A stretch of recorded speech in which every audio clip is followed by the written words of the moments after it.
in the VOD. So there's a couple of tutorials out there, and I feel like they do a really good job of talking about the game from an individual level standpoint. Both Chuck and Lasso's tutorials do a pretty good job of talking about what to do in this specific level, but they don't have a lot in terms of like overall strategies of the run. There are a few things, especially to deal with how to, I guess, with how to deal with RNG, most specifically like the Hammer Bros and whatnot.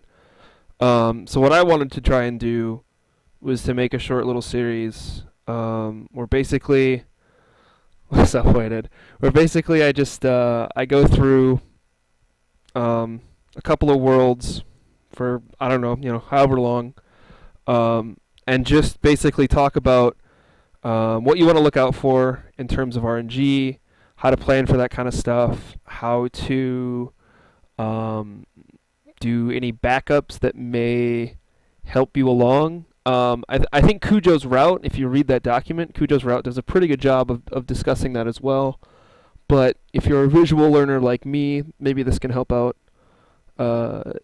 in terms of learning how to read situations and how to react to them. Because I think one of the biggest problems that new runners to this game have, and I mean this is really for pretty much any game, but I think especially this one I've seen, is that people can do a good job of learning the levels, but then when they're in a run and something goes wrong, they really have absolutely no idea what to do.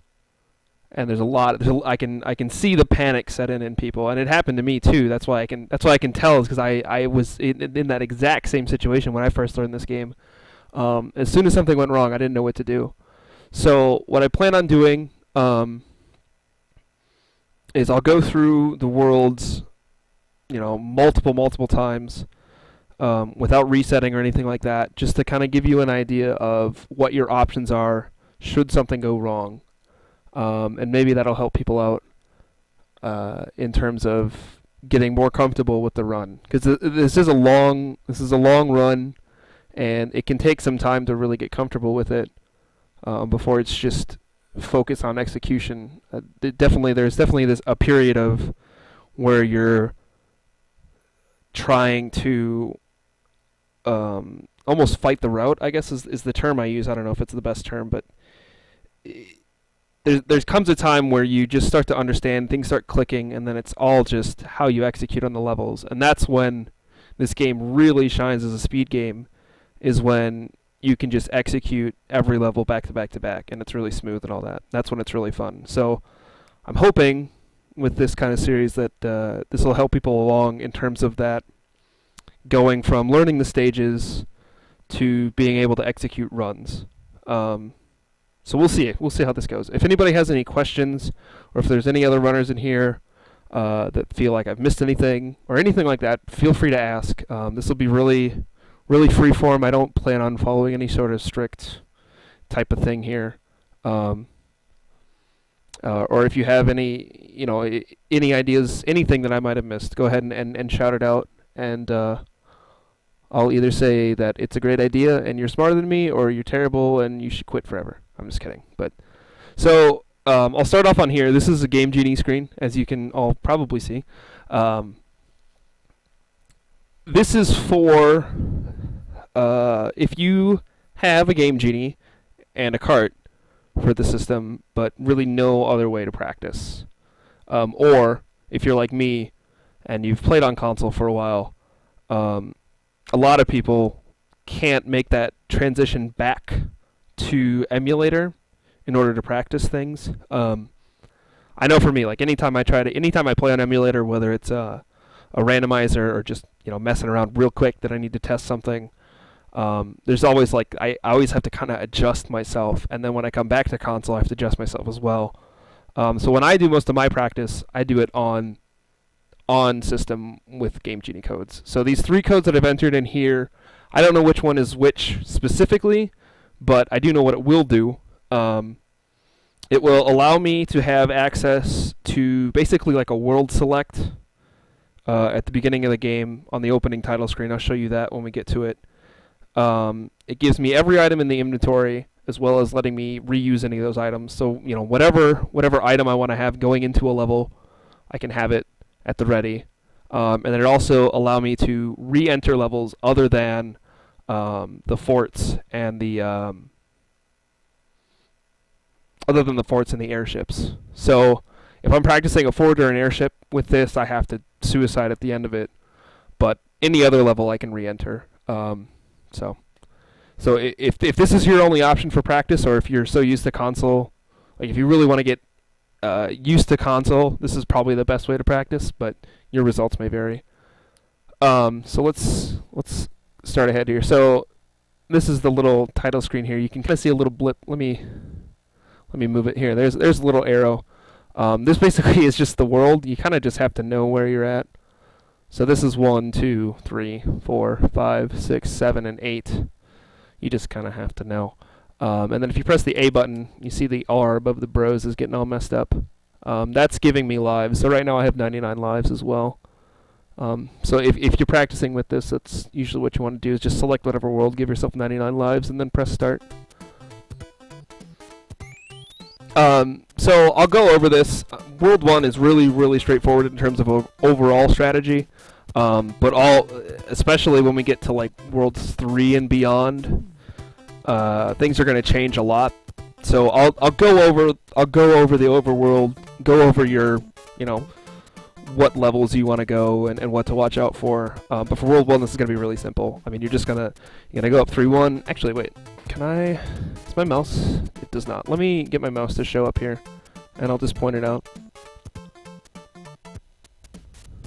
All right. So I mean, let's see here. Is it still not capturing the mouse cursor? Oh, there we go. Okay. So I mean, obviously you're gonna go to 1, 2, to the 4, 5, and 6. Your only bit of RNG that you have to think about in World 1 is this Hammer Bro. He's generally going to stay between these spots. He might wander down over here. If you get really lucky, he'll wander all the way over here after the fortress. But for the most part, he's just going to chill between these two spots. There's nothing you can do about it. You want movements of 1. They're faster than movements of 2, obviously. So on any run, you can get anywhere between 5 and 10 movements, and 95% of the time you're going to get somewhere in the middle of that.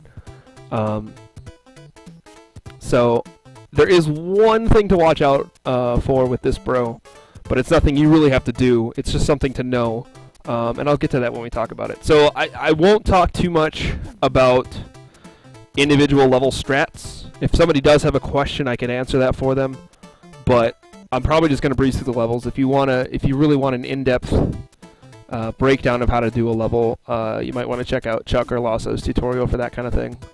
So let's just get right into it. 1-1, hard level. It really is. I'll probably mess it up. Oh, hey, we did it. Alright. So nothing's going to change here. You're always going to enter this level small, obviously. Your main goal is to get that mushroom and move on. And do it, you know, at a rapid pace. So if you're entering 1-2, let me see how I want to do this. I'll just do a full run through of the world, and then we'll talk about backup strats and whatnot as they come. So on a normal run, you'll be big coming into this stage. You'll be big going out of it. So you'll just want to get through the level. Do the turn back, obviously.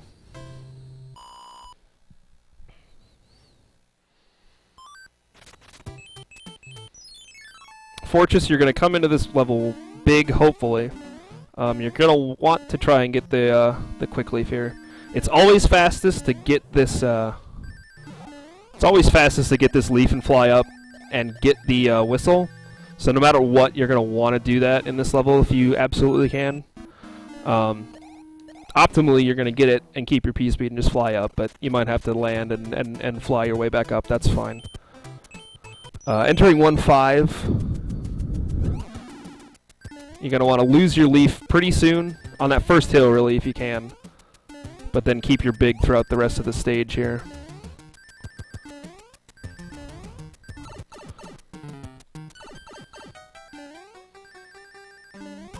Alright.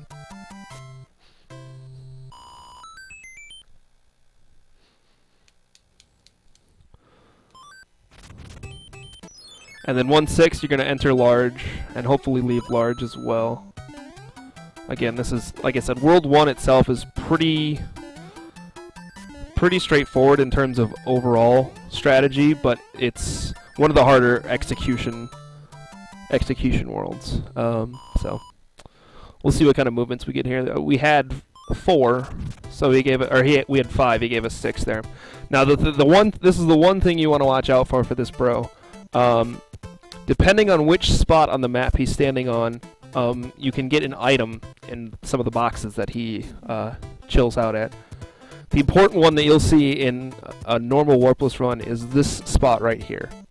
If he ends up in this spot when you fight him after 1-6, there'll be, if you're big, a fire flower in the very last box. We didn't get it this time, so we'll have to fight him normally. It saves a really small amount of time. I forget how much, but it is a little bit faster than getting the fire flower on the airship itself. I guess I'll just fight him. There's yeah, so it'd be this block right here would have your fire flower if he was in the right spot. And that's about it. So, like I said, in terms of overall strategy, not much to talk about in World 1. But let's reset here. That's a World 1 if nothing goes wrong, but it's World 1, so something always goes wrong. So we'll talk about it.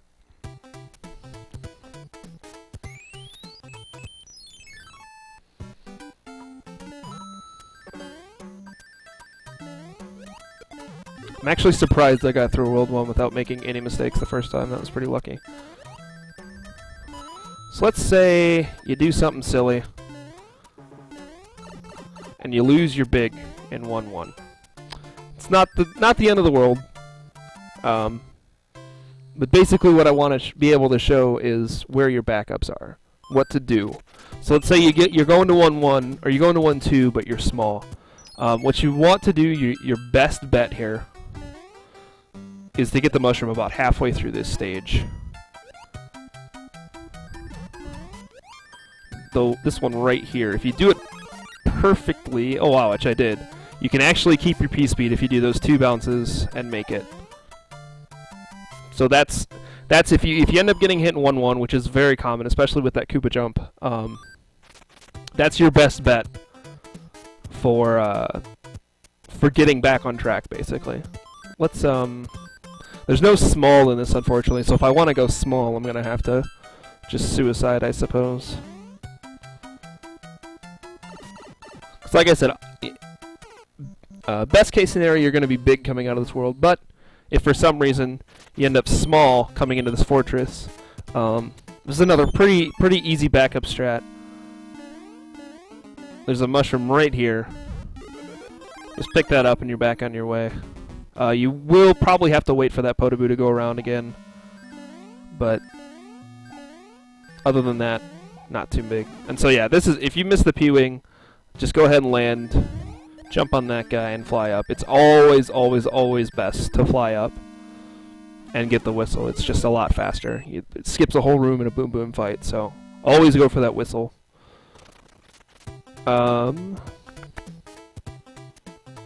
Is there anything else to talk about? I was just thinking I maybe shouldn't have beaten that stage, but that's really the only backup I can think of in the fortress.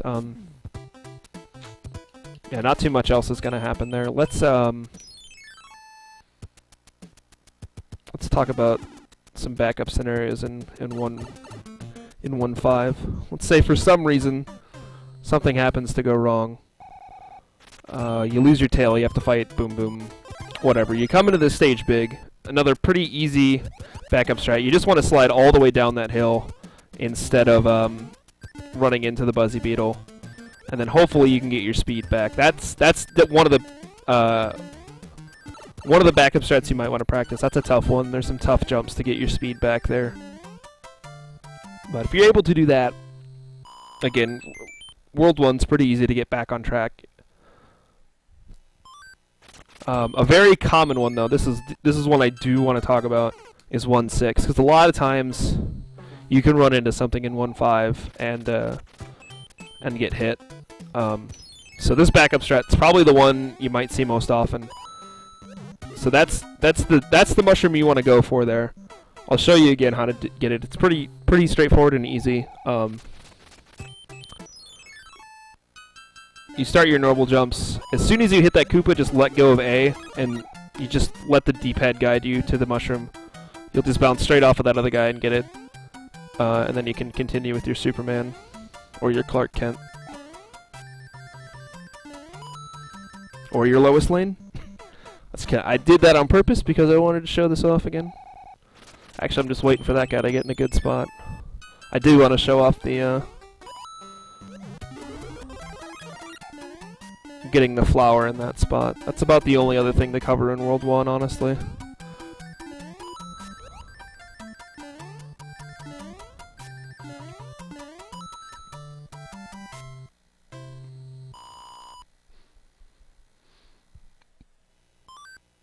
Okay, so he moved over. So if you finish 1-6 and you're big and your Hammer Bros in this spot,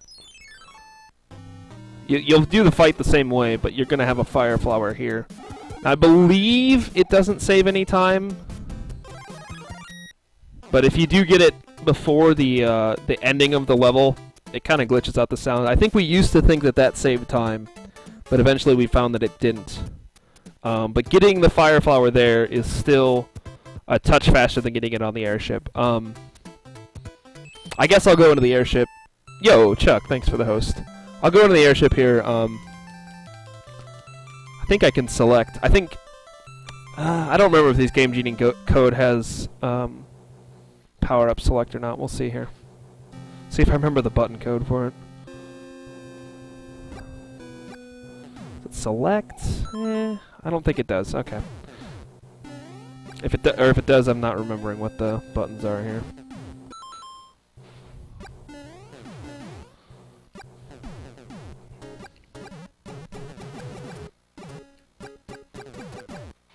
So say you have the mushroom coming in here. There's your Fire Flower that you're going to get. You're always going to want to end World 1 with a Fire Flower, whether or not you do the Larry Fire kill. You're going to want fire for basically all of World 2. Or at least want to keep it.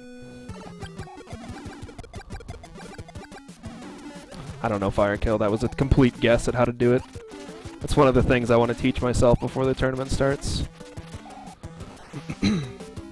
Alright, and there's World 1. Like I said, in terms of overall strategy, you're not going to find a lot in World 1. It's gonna go about the same way. World 1 is more about execution than anything else. But World 2 is where stuff starts to change a bit. So let's head into World 2.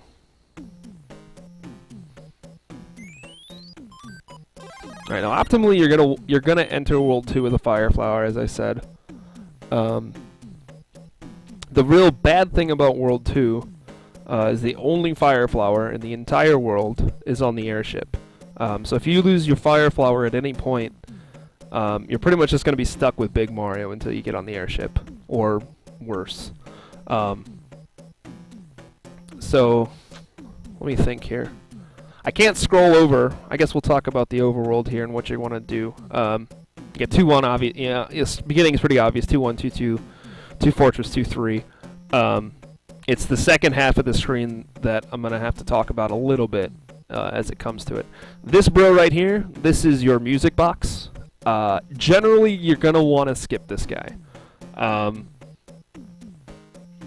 The music box that he has, I guess, isn't important for the run. You will need some music boxes, but other ones that you'll get will be better. So this is the music box you're going to want to skip. But sometimes it can be pretty hard to track this guy. On the other side of the map, you can't see him right now, but there's a hammer, and he's very important. You definitely want to fight this bro, absolutely, without a doubt.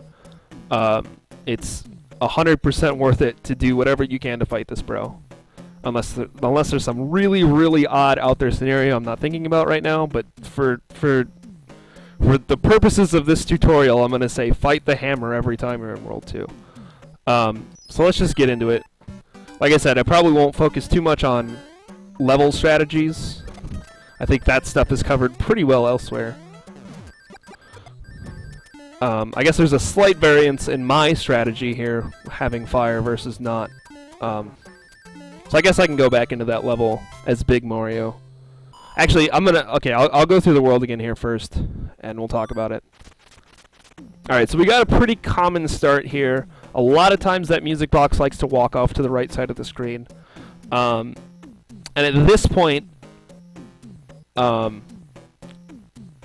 you could start thinking about early hammer, but it's probably not going to happen. And if you're newer to the game, I wouldn't worry about it too much. But you do want to pay attention to the movements of the bros.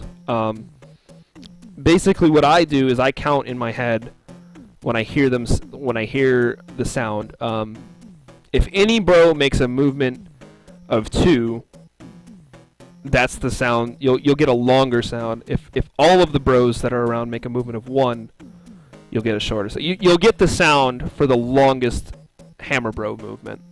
So if a bro, you know, sometimes a bro moves once and then stops. Another bro has to move twice. Sometimes a bro has to move 4 or 5 times because they get in a really bad spot. But it'll always give you that sound. And if you kind of learn the timing of it, you can count it and say, okay, that was a movement of 1 or that was a movement of 2. You're gonna mostly hear movements of 2 in World 2. There's not too many scenarios where they'll all be able to move once, but it can happen occasionally. But another important thing to do is to watch this spot again after 2-2. If a hammer bro, if you get a normal movement of 2 and there's a hammer bro right here, that's your music box again. And you don't want to fight the music box if you don't have to. So just go ahead and avoid him. If after a while, or you hear a really long movement and then a hammer bro shows up here, that could potentially be an early hammer. Unfortunately, I can't really affect the RNG, so I can't really show you a scenario most likely of that happening. But I'll mention it briefly, just in case that does happen, because it is a very, very nice time save if you can get it. It's just usually not... It's not something you're going to see in a race or really want to go for in a race, because it is a pretty risky strat to try. So we'll move on to 2-2 now.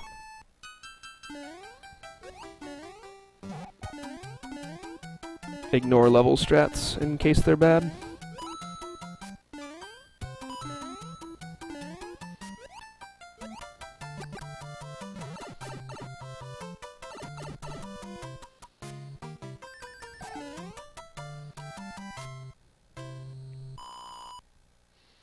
So let's see what we get here.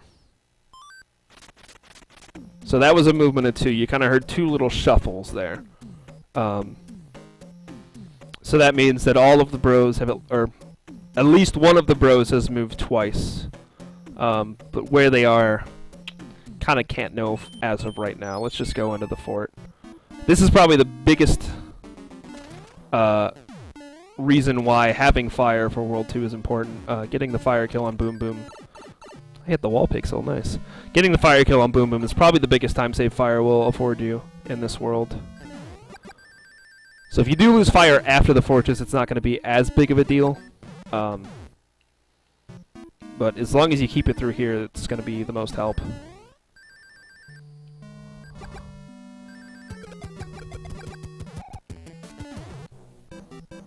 What's up, Basar? How's it going, man?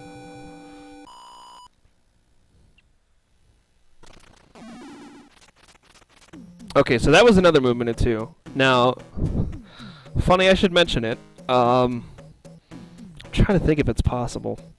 Let me see a map of World 2. I don't know, because I got 3 movements of 2. I don't think it's possible for the hammer to show up. Let me... Should have looked this up before we started so I could check.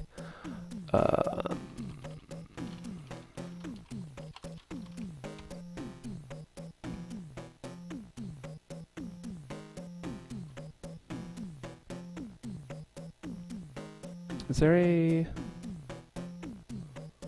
just has worlds, doesn't it? Yeah. Or individual levels, I should say.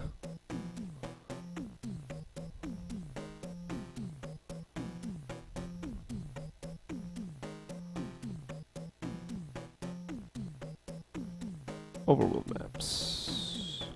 That doesn't show the Hammer Bros on it, unfortunately.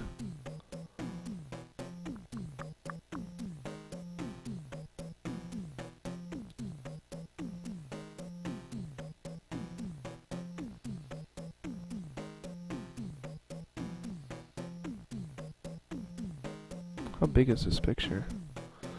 Oh, that's kind of small. Let's see if I can find a bigger one.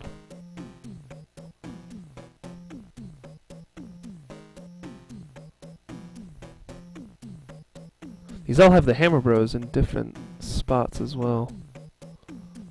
I'm not sure.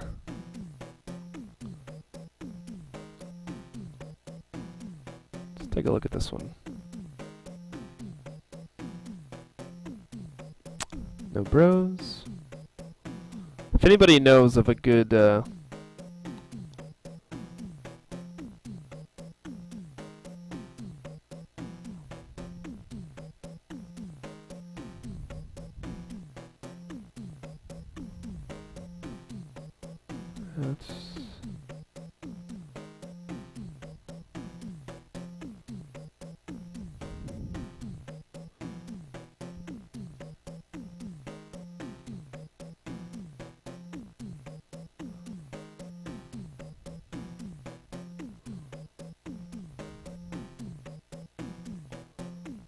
this might have what I'm looking for.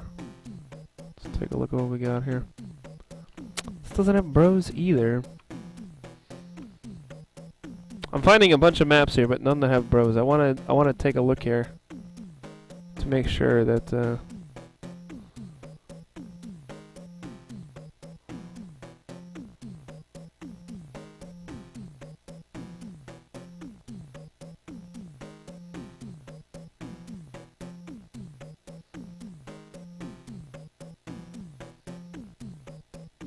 alright, we'll go with this one.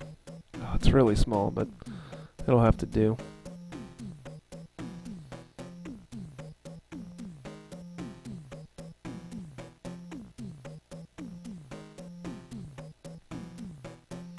Let's throw this up over here.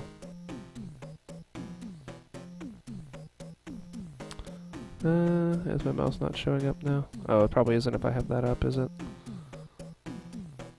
No, it's not. Okay, well, in that spot you see marked E there, that's your hammer that you want. C is the music box. Now I want to say, yeah, there's no real way for that hammer to make it all the way over here. So this is our music box again. Usually you won't get an early hammer type setup unless you hear a long movement. I'm going to find some better images because it'll be more important for the later worlds here as well. But we'll get to that. So that's our music box again. So again, that's the one we want to avoid.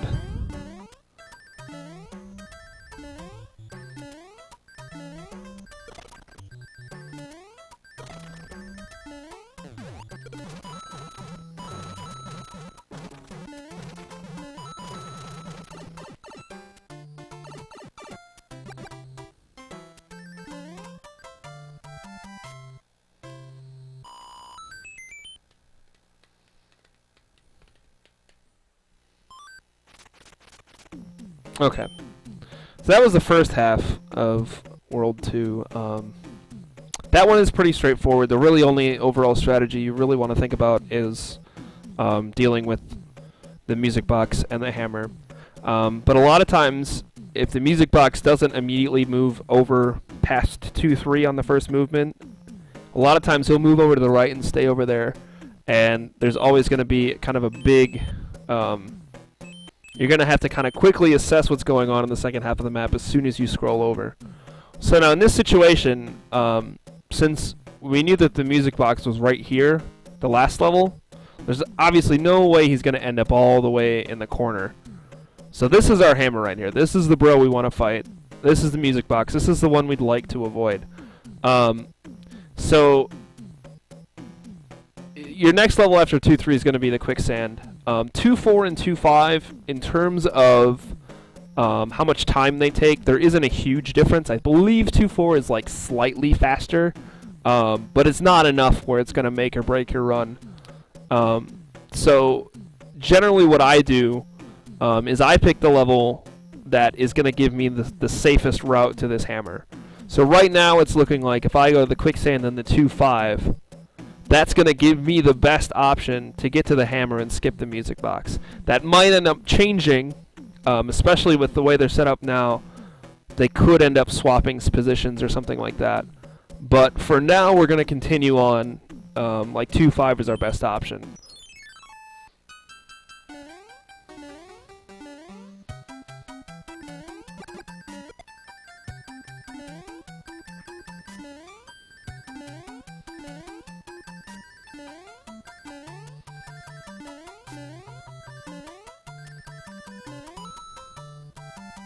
So let's see where they move here, and see if that changes our mind at all. It shouldn't change our mind at all here with this movement.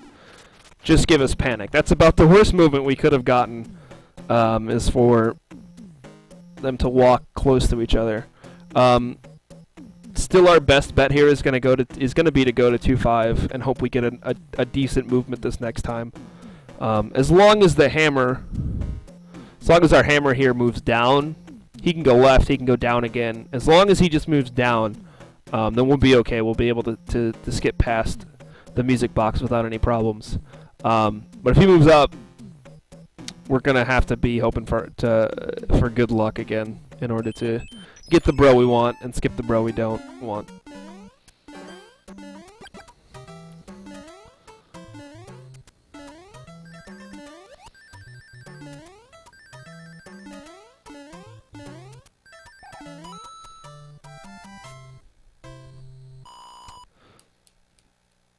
Now we pray to the gods of RNG, and hey, there's a good movement. So now, like I said, as long as he moved down, it didn't really matter. We got good luck from both of them, honestly, in the fact that the music box moved back over past 2-4 here.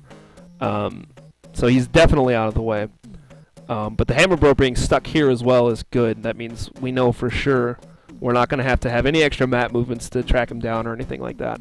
So that was a really good bit of luck there.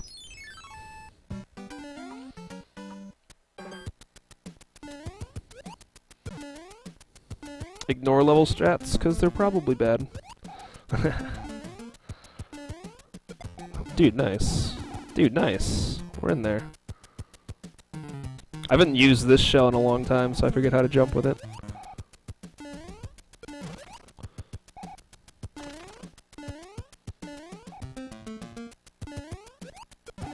What?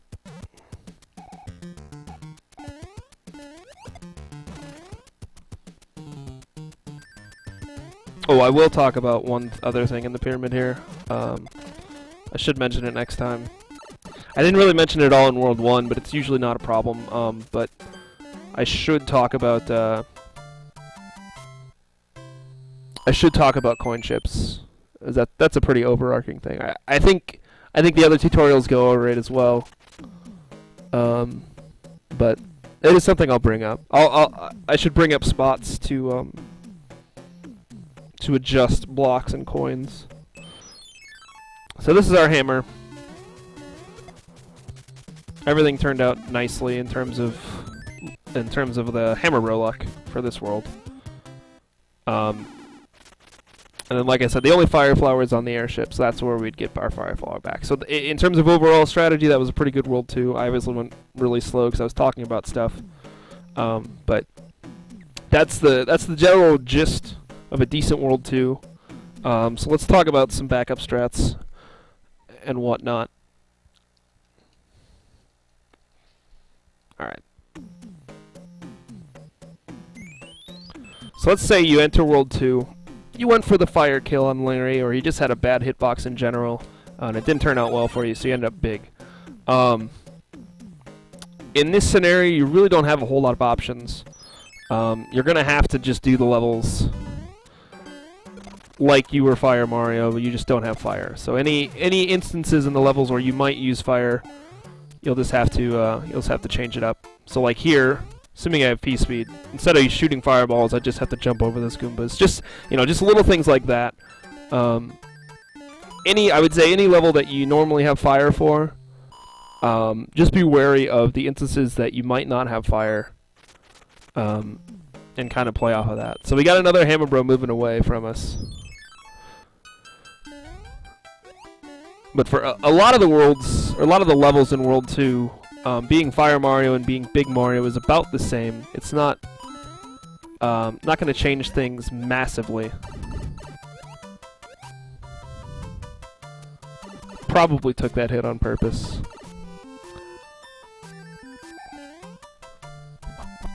So we'll talk about going through it small. Your 2-1's going to end up being the same. Your 2-2 might be a little different here. I'm gonna lose the bros this time around. I don't know where they're gonna end up being. We'll just take a guess. But let's say you enter 2-2 small. Really nice backup shroom is right here. You miss getting the jump over that gap, but that's a tiny time loss compared to getting a mushroom back. So that's your best bet if you end up in 2-2 small. With 2-1, big, small Fire Mario, you're pretty much gonna play him the same way. There's no real good spot to get a power-up in that level without losing a pretty significant chunk of time. So if you do enter World 2 small, your best bet is just to get through 2-1 and then get that shroom in 2-2. So again, if you enter 2-2, or if you enter 2 Fort as Big Mario, you're going to be playing it about the same way. The only difference here is, obviously, you can't do the fire kill on Boom Boom, but that's not a huge deal. Let's say you enter this level small. I'm not sure exactly how quick this mushroom is, but this is one I usually go to in that kind of situation. It doesn't take too much to get it. You lose your P speed for a couple seconds, but gives you a little peace of mind. This room is a bit different if you're small. Just that jump right there is a lot different if you're small. As you see, I wasn't able to do it because I messed up. That jump is a lot tighter if you're small Mario. So what you really want to do, I would highly suggest getting that mushroom in this second room here. Pipes are hard. I'd highly suggest getting this mushroom because it's just going to make things act the same way for the next few levels.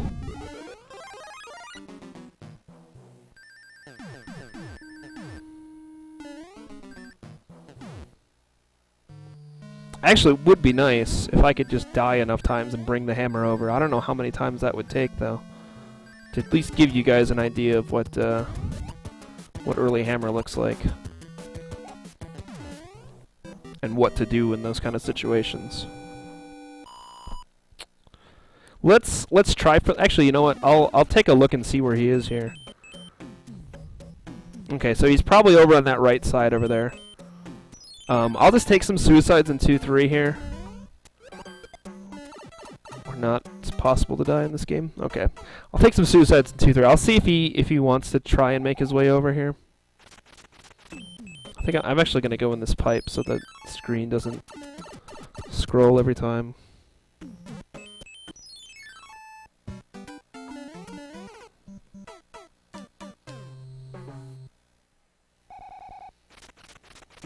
It's a real high chance he's just going to wander back and forth there. The movements themselves are not an even sort of luck. They kind of have tendencies as where they would like to go, or how many movements they're going to do. And that bro oftentimes hangs around the pyramid. So I'm going to keep dying. We'll see if maybe I can get him close at least. But I'm not going to make any promises here.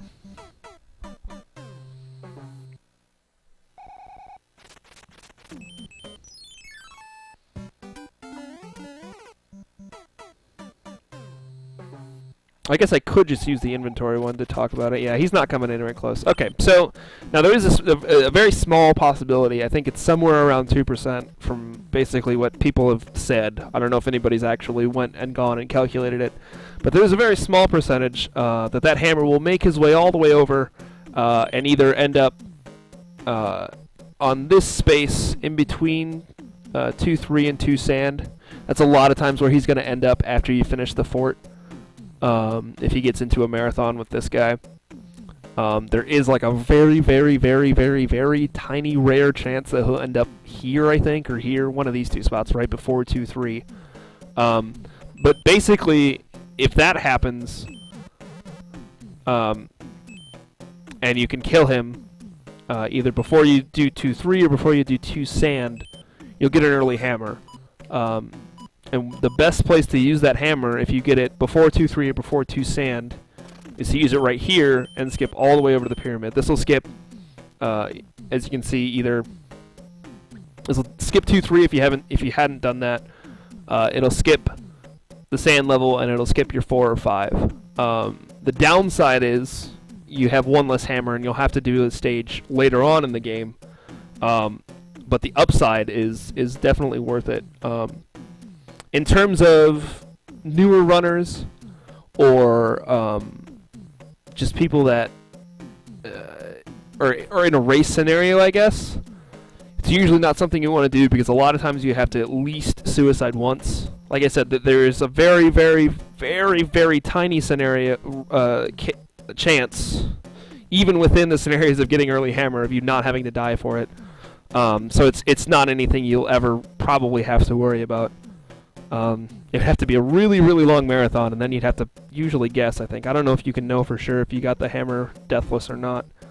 But, you know, you might end up with the scenario of you're pretty sure he's in between right here. You might want to take the gamble and take a death for a big time save, but I would say if you're new to the game or if you're in a race, your best bet is probably to just ignore it.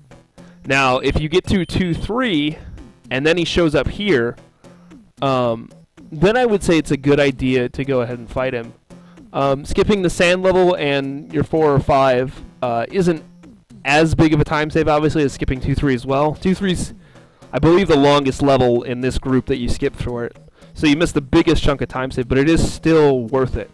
So if you get past 2-3, you see the hammer bro there, and you're sure it's the hammer, it very well could also be the music box, so it's kind of a risk you got to take. But if it definitely is, if you're absolutely positive it's the hammer, or you fight it and you get the hammer, then it's still worth it to go around, use the hammer to skip here and go all the way. I will actually bring up one other thing that I'm thinking about. What's up, Raiden? Let me see if I can get this hammer bro into the spot in between 2-3 and 2 sand, because I said if you happen to fight the bro, which might not make any sense. My mic is super loud. Of course it's super loud. Why wouldn't it be super loud? I didn't change any settings. Turn it down a little. Let me know if it's still awful. Now we'll see if this bro cooperates and moves down in the right spot. Or just either bro, honestly. I don't even care.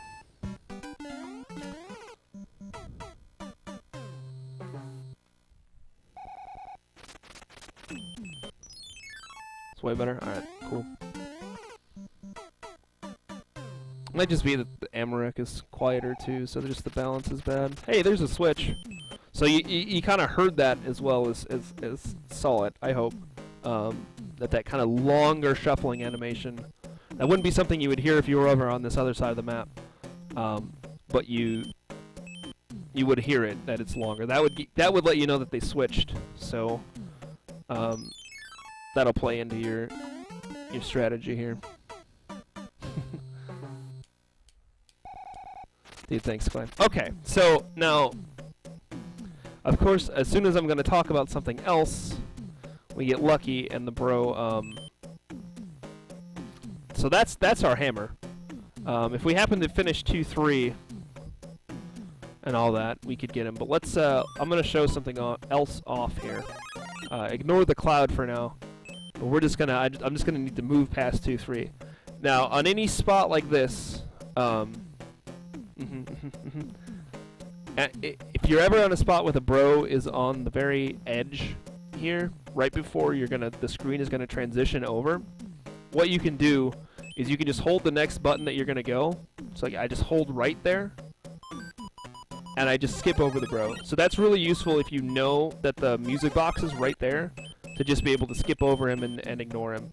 So I'll just show it one more time, but it's really easy, honestly. Just hold whatever direction you're gonna go next, which in this case is right. Just hold right and you'll skip right over him.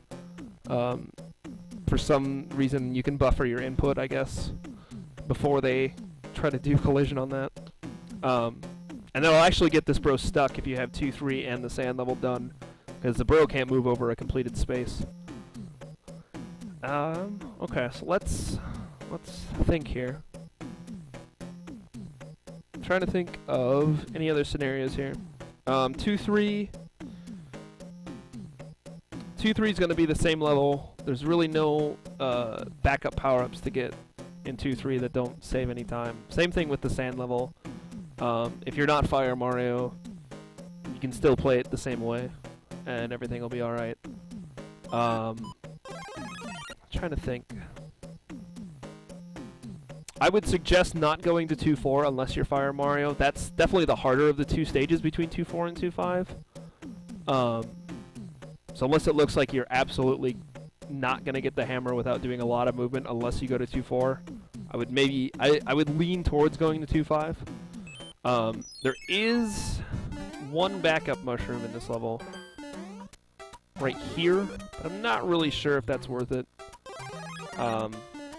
It's not a huge time loss, obviously, but it kind of screws up the timing for the rest of the stage as well. So I guess that would be up to you if you want to get that mushroom. That one's not too terribly out of the way to get. Probably turn it down to... Oh my gosh. Some people's kids, man. Well, there it's off. Okay. Well, I've got it down about as much as I can. I'll turn the game up a little bit, and hopefully that'll just balance it out a little more.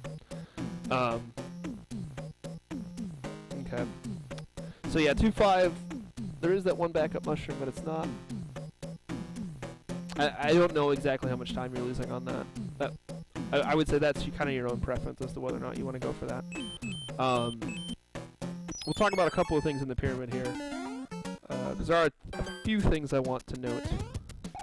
Oops. I wasn't looking and I just died. I was thinking more about the backup mushroom that's in here.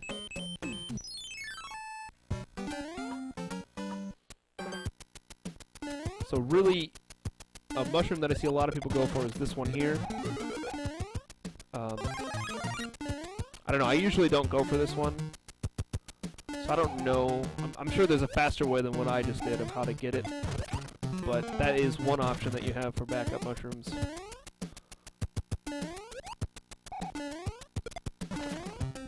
Another thing I do want to talk about is this is a really good level to adjust your block count and your coin count.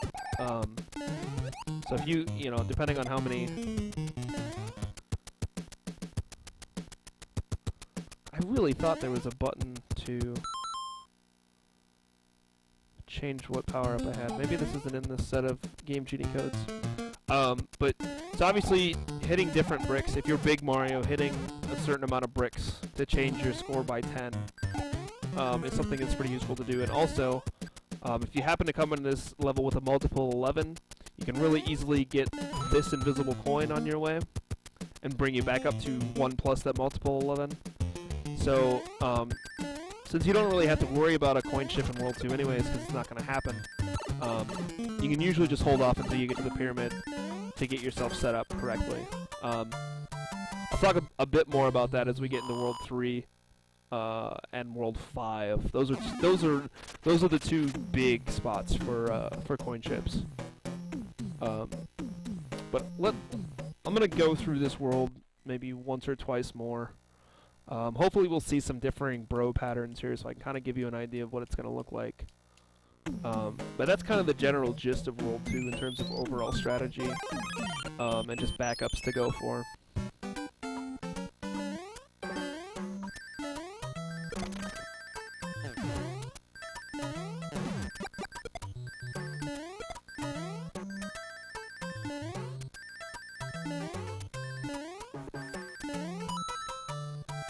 I'm actually thinking maybe I might do World 3 tonight also.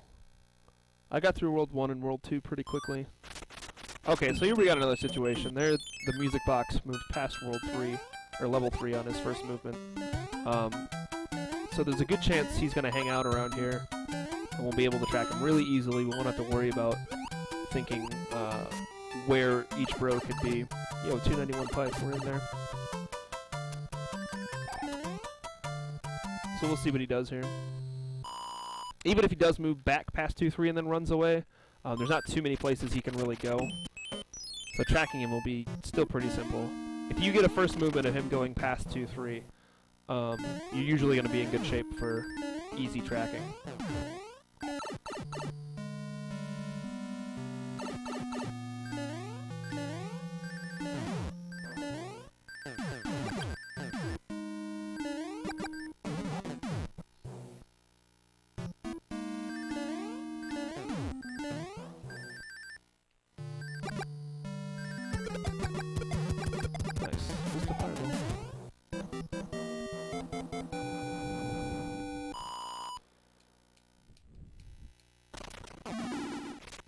Alright, so he moved back left. This is kind of the biggest troll he can do to you other than running away immediately, is he can just get in your way, but obviously you just go up and around.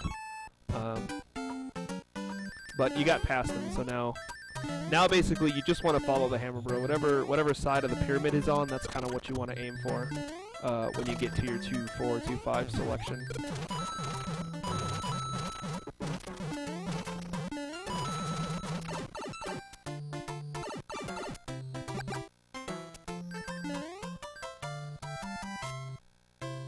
So let's take a look and see where he ended up this time.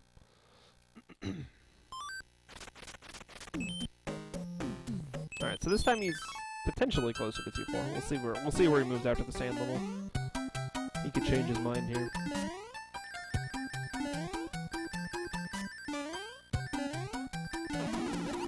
Oops. Again, I'm already past the fortress, so taking that hit there really isn't a huge deal. Really the only time loss I'm going to have is the animation for getting hit, the animation for getting the power up again. Okay, so he moved towards the pyramid, so in this scenario I would go to 2-5, just because it's a much easier level to complete quickly. And it's really a 50-50 shot as to where he could end up, so we'll just hope for the best here. Actually, my coin count and my score are in a really good spot to show off the stuff I was talking about in the pyramid. Okay, so he moved up there. He does that a lot as well. So there, whatever choice you make is the right one. But as you can see right now, I've got an 11 coins and a score of 10. This would trigger a coin chip. So I'm going to affect my brick count here. Oop. There we go. And also going to grab that coin block as well to put me at 12 instead of 11. Nice hill pixel.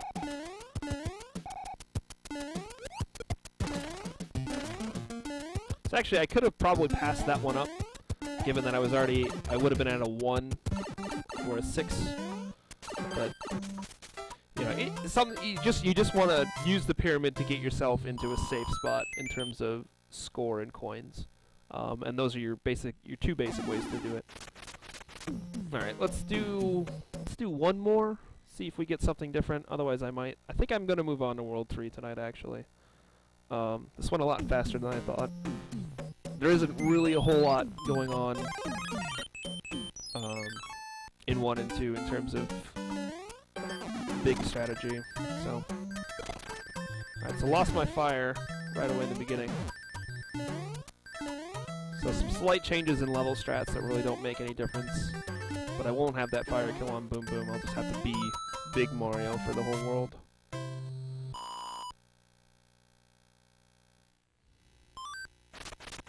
Right, so we got another runaway there. So it's going to be important to count the movements here. We know, I think for sure, we're going to get a movement at 2 on the next movement. I don't think... no, there is a situation where we could get a 1. But we'll probably get a 2. In World 2, you're mostly going to get movements at 2. There's very select situations where you get a movement of 1.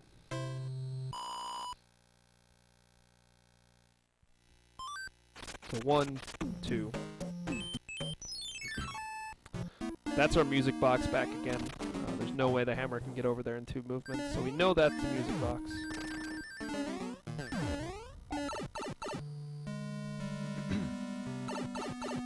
Again, nothing I can really do here to get fire. There's no fire available to me anywhere, so just gonna have to play through the levels without it.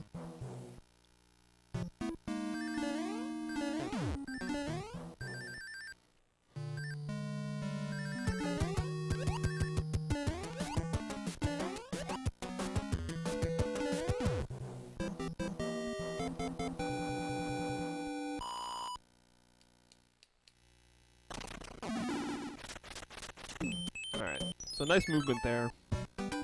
Didn't cause us to have to move any extra tiles on the map. And we know that we're past the music box now. I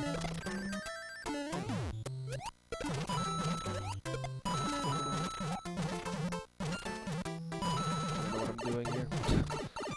Okay.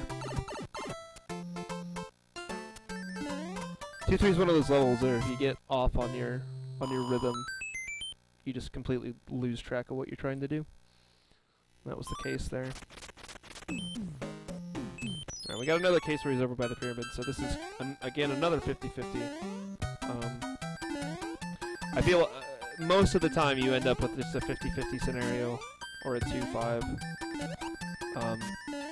Him being over by 2-4 for whatever reason doesn't seem to be too terribly common. The only times you're really going to see it, I think, is if they switch. But, yeah, see, again, he's trending towards 2-5 here. So I skipped that backup mushroom. Kind of think the one in the pyramid's a little better. But that is an option to you.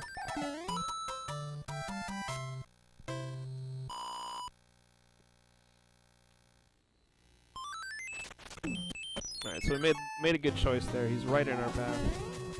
Let's not die to him real quick. And now again, I'm at that 11-1. In a normal run, your coins and your score are going to be completely different from this because you'll have World 1 under your belt as well. And every time I reset this, it resets my coins and my score, so... But just to give you an idea, in case you do end up in a scenario like this, I'll give you an idea of how to rectify the situation.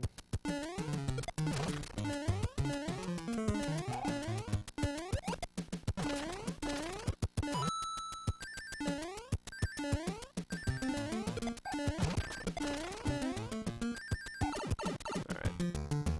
What's up, Rim? Alright, I'll do the airship. This one's another one that there's nothing really to talk about, but I'll do it anyways, just to put a bookend on World 2, I suppose.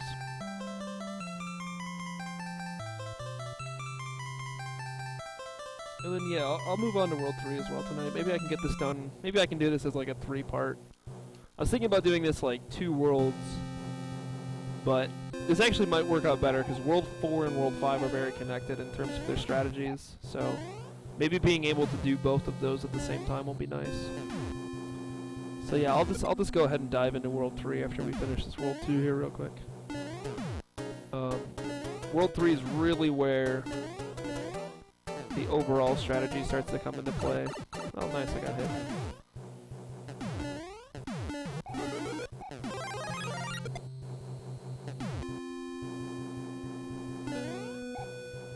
So I won't be entering it ideally, but it'll be alright. I can always just use an inventory.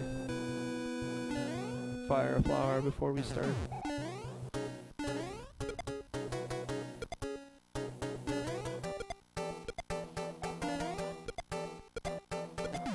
I wonder if I can use clouds to get over to the second half of the World 3 map to start out. I don't know if the bros are going to be in my way or not. I definitely don't want to move the bros at all. But we'll see what happens. Actually, let's just reset after that. I don't really need to watch that cutscene. Pretty sure this is a faster way to get there.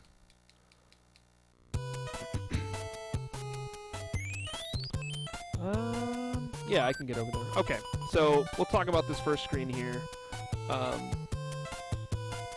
This path is again pretty obvious. You're gonna go to 3-1, 3-2, 3-3. Here's the fort, and then 3-4 is your faster option here. So you're always gonna go to 3-4. 3-5 is just a slow level. So you're always gonna want to go to 3-4. The interesting part to talk about here is the second half of the map, as well as the Hammer Bros in this world. So let's scroll over here real quick. That other Hammer Bros off screen, but there's two Hammer Bros in this world. This star here, and I can't scroll back. Oh yeah, I can't scroll back over, and this hammer here. And what's very, very, very important, the one thing you really want to keep track of the most in this world are these bridges here. Now, as you can see, I can move over these bridges here, but this bridge connecting 3-6 and 3-8, I can't go down. I'm pressing down, nothing's happening right now. But how these bridges work is every time you finish a level, whether you beat a level or whether you die in it, the bridges will swap. So after in a normal run, after you do 3-1, these bridges here will come up, and the bridge between 3-6 and 3-8 will go down. Now the way the bridges are lined up is so that optimally, with no deaths and with both Hammer Brother fights, the bridge between 3-6 and 3-8 will be down as soon as you get to it. So that's where you'll use the cloud that you got after finishing World 2 to skip over 3-6, to skip over 3-7, to skip 3-4, and go straight to 3-8. This is the most important thing to do in Warpless, I would say, in terms of item usage and strategy, is to get that skip, because 3-6 is a long auto-scroller, 3-7 is a pretty tricky level, to be honest, and 3 Fortress 2 is an underwater fort that takes a really long time as well. So being able to go from 3-4 basically all the way to 3-8 is a really huge important skip. What you want to do is you always want to use your cloud to skip over there. And what might have to happen, whether it be from a death or from some bad luck, is you might have to take a suicide in order to get the bridges set up correctly. But it's always going to be worth it to take a suicide and then get the bridges correct than to do anything else. So if that has to be what you have to do, then that's, you're just going to have to do that. In a run attempt, obviously, you're just going to want to reset because it's a big time loss. But in a race or something like that, you're not going to want to say, oh, well, I guess I just didn't skip over this. You're going to want to do the levels that way. So let's scoot back on over here to 3-1, and I'll start this world off, and we'll see what happens. So optimally, you're going to come into World 3 with fire.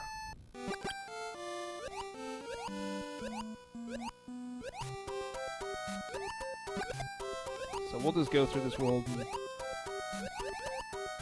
If I do take any hits or anything like that, I'll just use an inventory for now, just to kind of show you.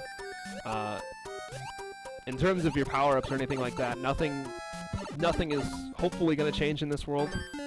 You should be able to keep that firepower that you got all the way back in World 1, through World 2, and through World 3.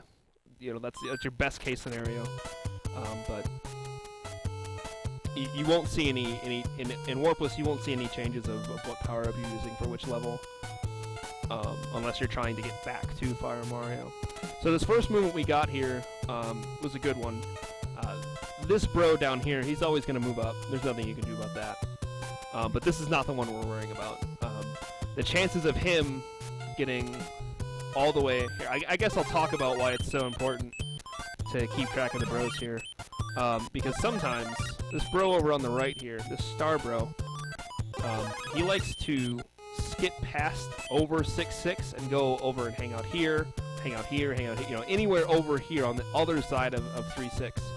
And if he gets over there, that's going to screw up your bridge timings.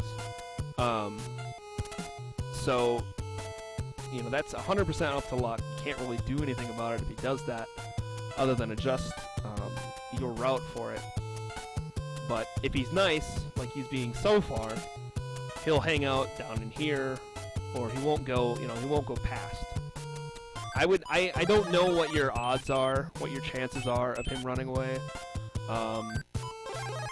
It's fairly common enough to be infuriating when you're trying to grind the category.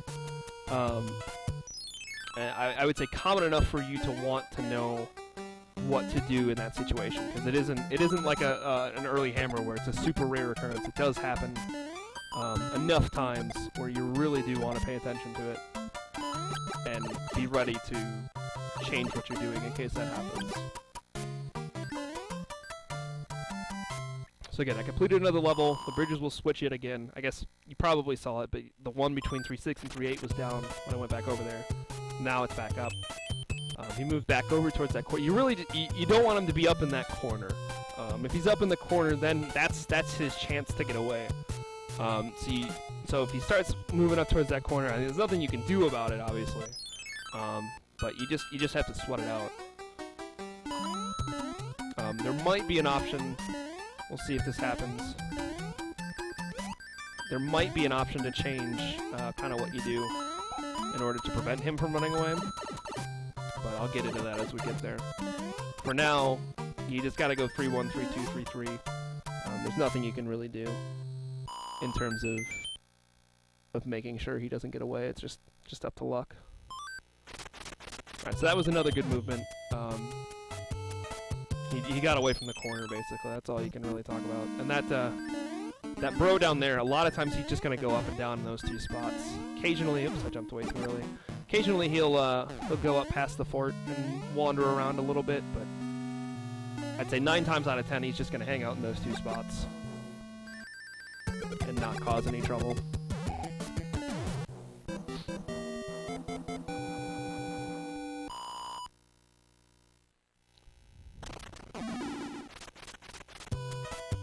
Let me think here. Okay, so this is actually a good scenario right here.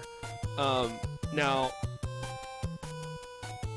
the Hammer Bro has basically 2 more chances to move here. When I'm fighting this bottom Hammer Bro here, which is the hammer. This is the whole reason you want to fight the bros in this, is because this bottom guy here is a hammer, and he's very important for later on in the run. So you don't want to skip the bros in this world. But to make the setup correctly, you have to fight this hammer here and the star here, so that the bridges are set up correctly. Now in this scenario, he's got 2 more chances to move in a normal setup. Like normally, the fastest thing to do would be to go fight this bro, then go to 3-4, then fight that bro, unless he moves, here in between that, and then move on. But in this scenario, if I were in a race, there is a chance right now for him to run away. If he goes right and then right again, he's gone. But I can prevent this scenario by going to 3-4 first, fighting him, and then going back to fight the hammer. Obviously, it's slower because there's more moving around the map. I also scrolled the screen twice, the map screen twice, which is a little slow. But it's much, much, much better than having to suicide either in 3-4 or in 3-6 to avoid having to deal with the runaway. So in this scenario here, if I was in a race, and this was the setup after I got done with the fort, I would go to 3-4 here, do 3-4, and then fight that hammer bro to ensure I don't have to deal with the runaway. You don't always have this option, and sometimes you don't have to take this option. Sometimes he's not anywhere near it, and you don't have to worry about him. Or sometimes he's in that corner after you finish the fort, and you just kind of have to press your luck and see if he doesn't run away. But now, obviously, he's in the spot where he could run away after the next finishing of a level. So I'm gonna want to go to him first, take him out, and then move on to the hammer. Now, like World 1, there are spots that have power-ups in this if the bros are standing over them. But I honestly don't know which ones they are. But I do know that they are leaves. So it's not really important to try and hunt for a power-up, unless you're looking for a mushroom, maybe. But you'd have to look at exactly what spots those are. I'm honestly not sure off the top of my head. But they might be a decent option for a mushroom, but you can't get a firepower from them, so it's not a big deal. So now, in this scenario, we didn't die. We fought both Hammer Bros. So now, the bridges are set up correctly. So we're able to use our cloud. I mean, this isn't what your inventory is going to look like in this situation, but you will have a cloud in your inventory here. You just be able to cloud right over 3-6, go straight down to 3-8, and you've just skipped a whole bunch of long levels. But obviously, rule number 1 of Warpless is to not die in 3-8. No matter what you do, no matter how long it takes you, just don't die in this level, because if you do die in this level, you'll get pushed back across 3-6, and the bridges will switch, but you've also wasted your cloud. So you're going to have to go to 3-6, play that long auto-scroller, and then go down to 3-8 again. So I would say 3-8 isn't a level that you can go too terribly fast in, but it's a good level to practice just to keep yourself safe, so that you know you won't die there. And 3-9, this is a pretty important technical level, but in terms of strategy, I guess there is one little thing I'll talk about in a second here. H-jump is hard, but now, in terms of overall strategy, you're pretty much just wrapping up the world. You know, nothing to think about too much here.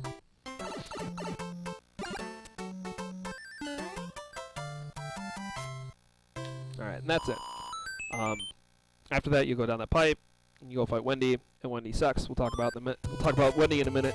She's the worst Koopa kid, but we'll talk about it later. So let's I'll just try going through this again here. See if we get some bad luck. Let's try and get some bad luck here.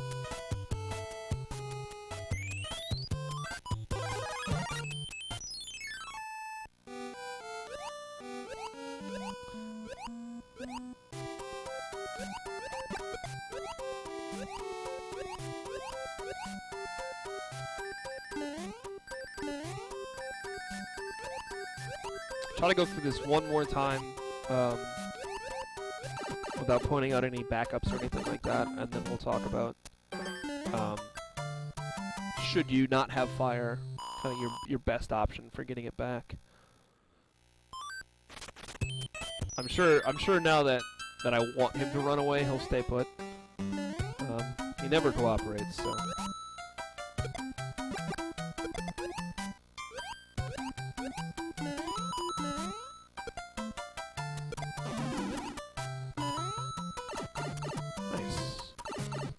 Got the damage boost, but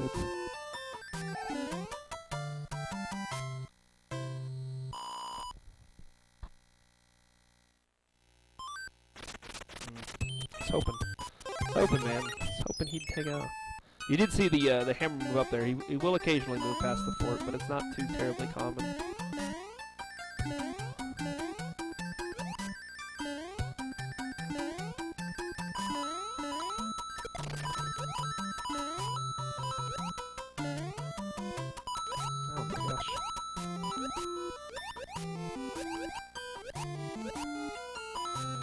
Alright, we made it.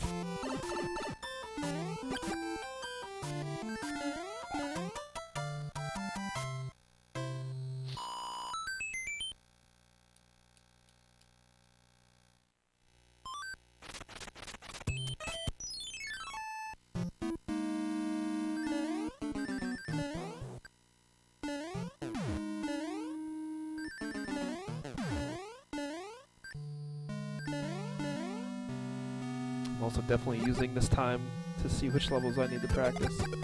I'm pretty rusty at the game right now. So going through worlds over and over again is a good way to see where I need to have some improvement here. He just won't run away, dude. Let's see where he goes after this. If there's still a chance I'll go to 3-4, otherwise I'll just reset and start the world over.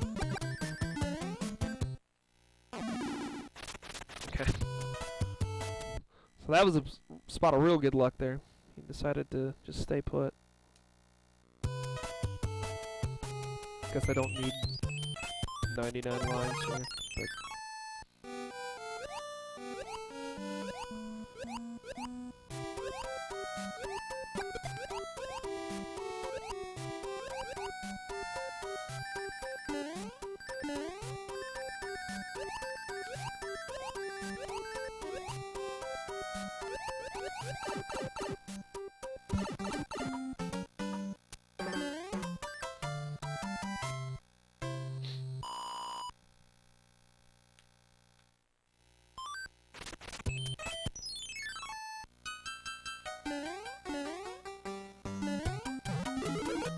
I hit the star.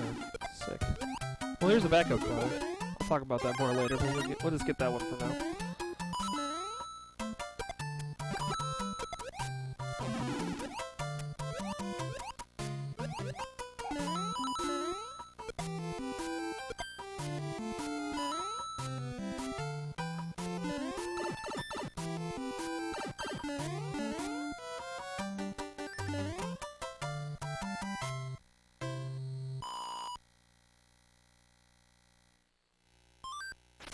No, run away, dinkus! Oh my god.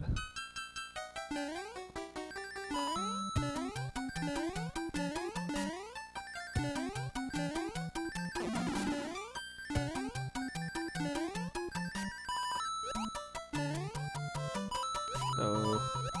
Ah, I died. Well, we'll just play off of this, I guess. So now the way I'm set up is for the bridges to not be in my favor at the moment.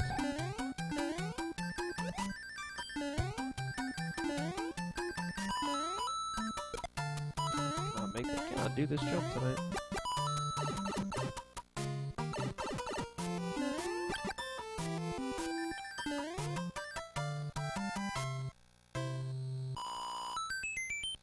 So if there's a scenario where we happen to die in one of the early stages, you can then try initially to not fight all the bros.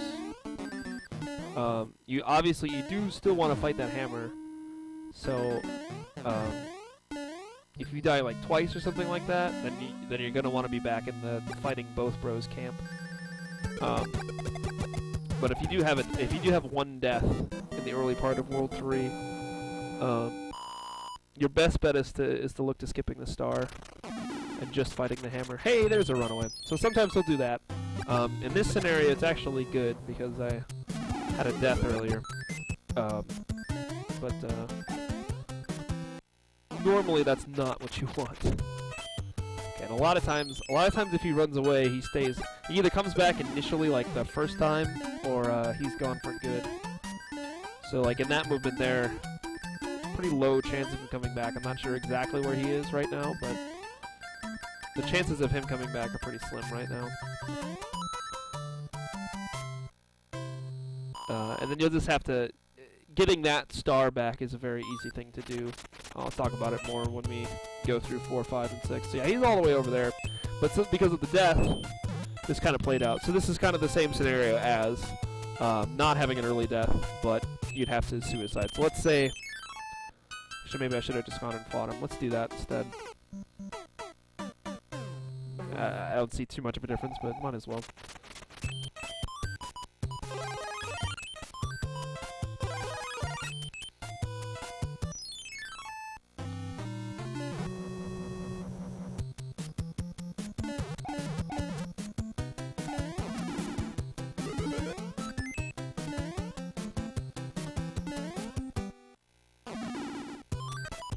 I think they're going to be back in my favor now, aren't they? Yeah, so we have to take another death here. But this is basically what it'll look like if you do get a hammer bro to run away and he's gone, or if you do take a death and have to fight both of the bros. The bridges will be set up like this. You won't be able to cloud over. So what you're going to want to do, depending on where you're coming from, if you fought a bro over here, if you come from 3-4, you know, whatever the case, you're just going to want to enter 3-6 and just die immediately. Any other option is just a lot slower. Unfortunately, you'll be small Mario, and you'll kind of have to adjust from there. But the bridge will at least be in your favor, and you can skip over to 3-8 here.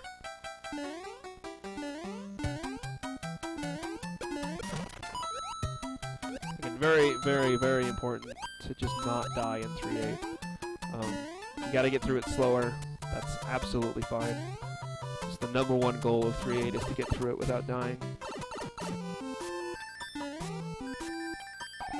And then so on and so forth to 3-9. So let's reset here real quick. We'll start talking about backup level strats now. So let's say something goes wrong for you on Morton's airship, or you don't happen to come into Morton's airship, Big Mario, so you you enter this world as regular-sized Mario. Your 3-1 strat, there's a very advanced strat for getting Fire Flower here, but I would say if you're just new to the game, your best bet is just to play 3-1 normally, and just continue on your way. The easiest Fire Flower to get without a whole lot of time lost is in 3-2. So just play 3-1 normally and be ready for 3-2.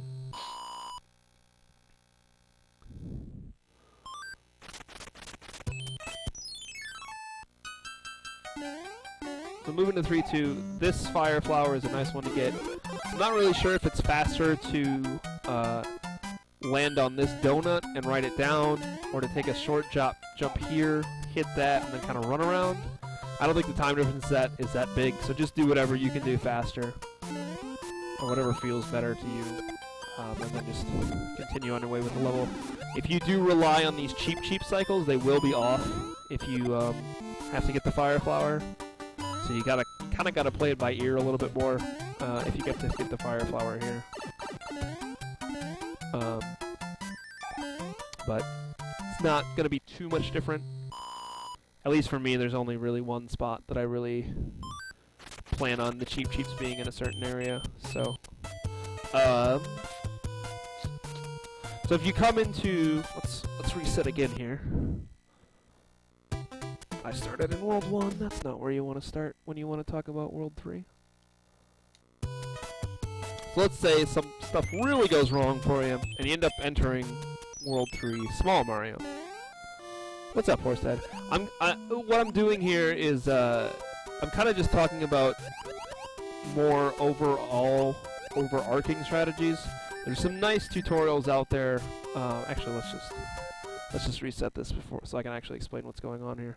There's some nice tutorials out there for individual level strats, but I feel like there's not really a resource for what to do when things go wrong. So I'm kind of making a tutorial of sorts to talk about overall strategies and maybe some backups that are available for people. So again, we'll start this. Let's say you're coming in 3. You come in small. You're gonna want to get the mushroom here. It's a bit of a time loss. There is a way to do it without losing your P speed, but it's very tricky. I wouldn't worry about it. Just get the mushroom and move on. And then your 3-2 is gonna play out the same. You're gonna get the Fire Flower, and then hopefully keep it. I think I'll actually skip over 3-2 because it's gonna look the same. But yeah, that's what to do if you get into 3-1 small. Just grab that mushroom real quick and move on. So, yeah, this actually sets up better. So let's say something bad happens to you in 3-2 and you end up as Big Mario. It's a very common scenario.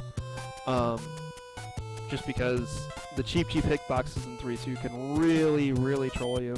Really not work. So let's say you're entering 3-3 as Big Mario. There is an option for a Fire Flower. I'm not really sure how much time it loses. It's just this guy right here.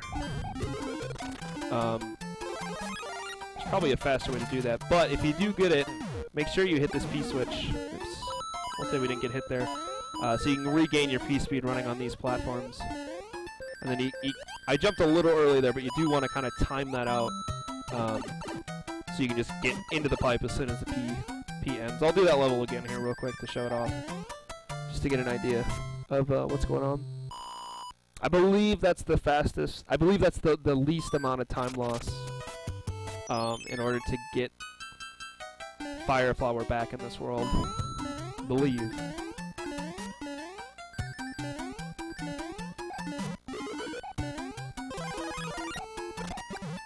Oops. Boss pass, how could you? Can be a little tricky getting P-speed. But it's not super important that you get it because you gotta wait for that most of the times anyways.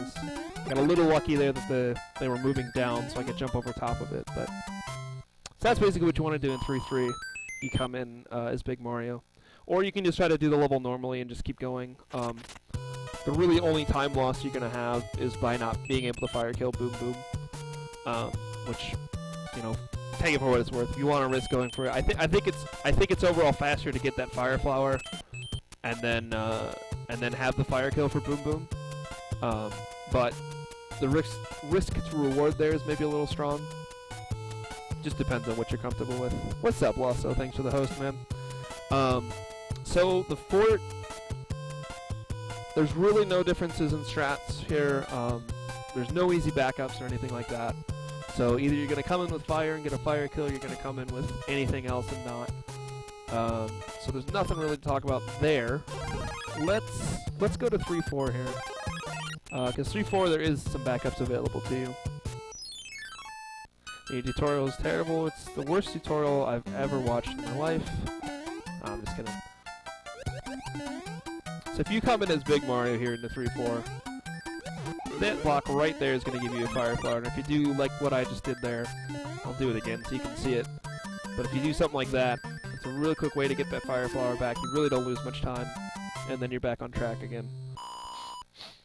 But no, I thought I'd talk a little bit more, like this tutorial, or this, I don't know if I can call it a tutorial, but I just wanted to make a set of videos that was kind of more geared towards talking overall strategy in terms of Hammer Bros and backups and stuff like that. So I'm really not going to be talking about optimal level strategies and stuff like that, or how to manage P-speed, any of those type of things. Those are things you can find in Lasso's tutorial and in Chuck's tutorial. That's going to be, I would say, if this is the first video you're watching on SMB3, I'm really glad I'm saying this like an hour and a half into it, but if this is the first video you're watching on SMB3, stop watching immediately and go and watch either Lasso's tutorial or Chuck's tutorial, so you can just get an idea of movement, because I'm not going to talk about any of that kind of stuff. We're just going to talk about real big picture stuff, I guess, is what I should say. Yeah, Chuck made a tutorial, oh gosh, like 18 months ago now, something like that. It was not too long after I started running, so I don't remember exactly when that was. So let's say something goes wrong. Maybe you died along the way somewhere, or whatever, and you enter 3-4 small. That's fine, because you've got a mushroom right here available to you. Just gotta keep track of what that piranha plant's shooting. Then again, you're right back into that scenario where you just run off. Actually, went too far there, but a lot of times you run off those bricks and bounce off that Goomba. You press A a little bit, you'll hit that fire flower block there and be able to grab it real quick. So that's all you got to do if you enter 3-4 small. I'm gonna get the card game here. Yeah, Chuck did like one big 6-hour stream where he just talked about stuff. So let's see here. I know that there is. Let me get the bridges correctly here. Oh dang, got hit. Oh well, just show up backup strats. Actually, I turned left there, that's what I did. I was thinking I was press A, but no, you do a small turn to the left, and you'll get that fire block really easily.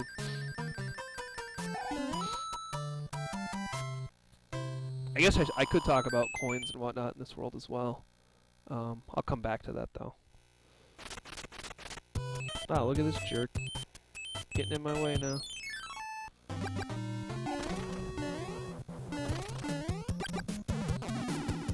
Yeah, he made it quite a while back, but there's still, I mean, especially if somebody's learning the game, those strategies are good enough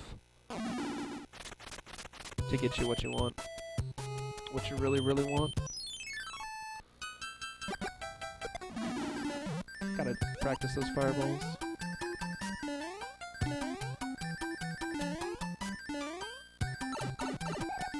Oh no. Obviously, if you're small, you're still going to want to get that mushroom. But optimally, you're going to be leaving this level as Fire Mario. Now, I know there is a strat in 3-8 to get the power-up. I don't know if it's a fire flower or a mushroom. I don't remember here. Let's take a look. There's a power-up in... I think it's that block right there. Yeah, it's a flower. There is some really, really odd strat to getting this flower quickly.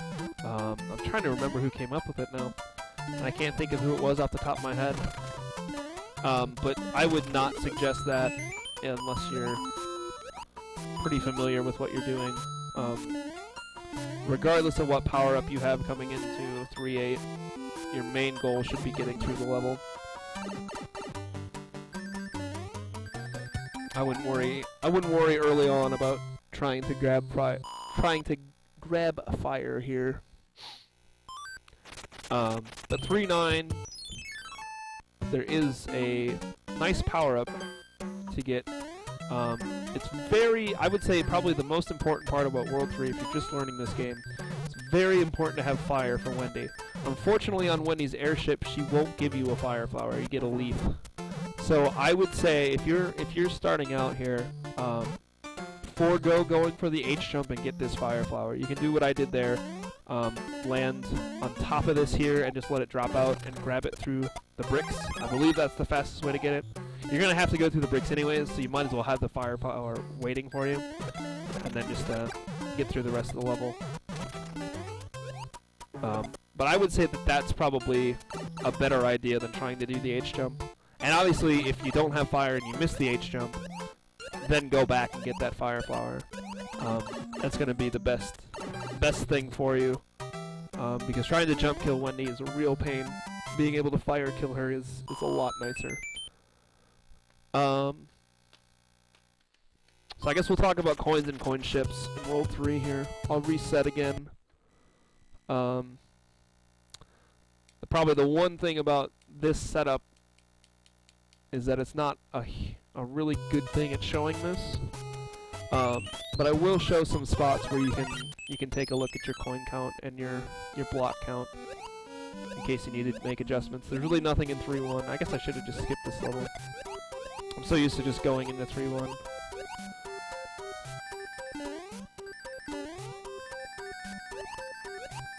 Yeah, definitely. Wendy is the scariest jump kill to have to do in the game, but probably the easiest fire kill, so having fire on Wendy is a very, very, very good thing to have.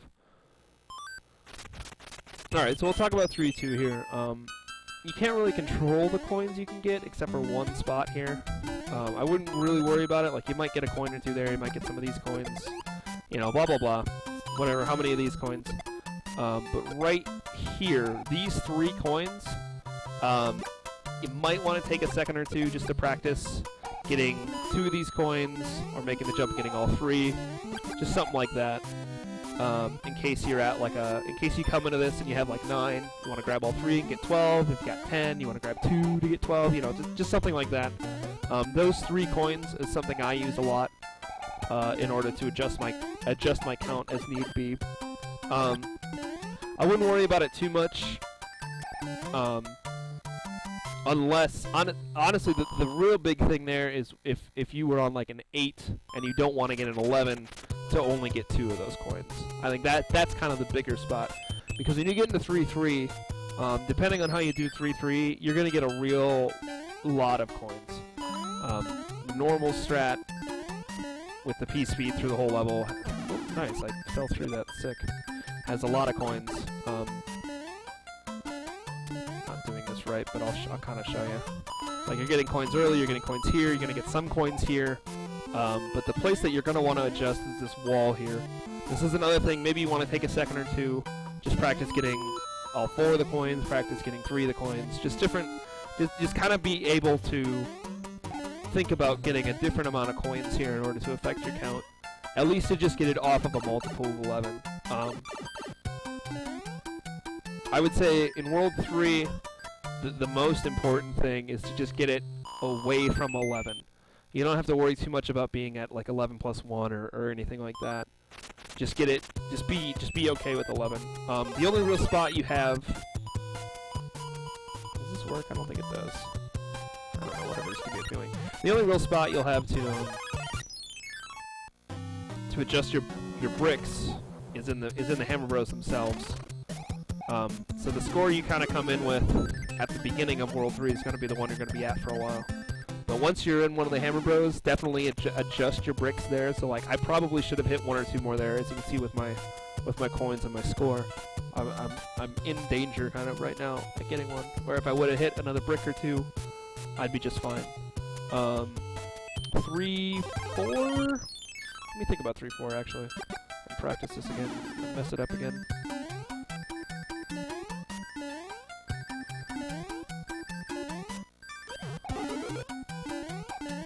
Okay, yeah. There's no coins that you'll get during the normal play of the level.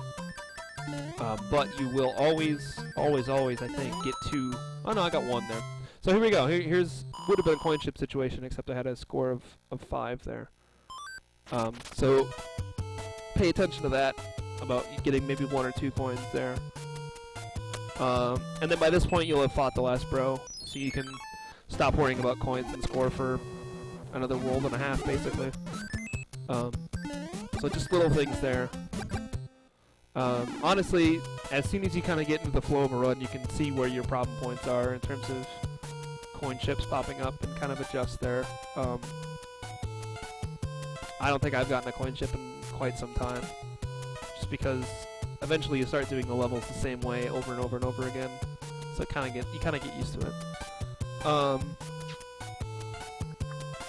As far as I can tell, that's all I can think of for Worlds 1 through 3.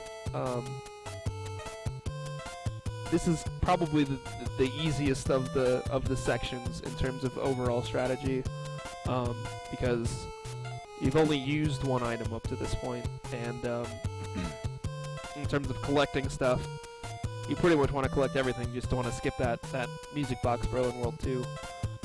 But 4, 5, and 6 will probably be the bigger ones in terms of adjusting your strategies based on how the Hammer Bros are acting and stuff like that. So I will end the tutorial talk video thing here.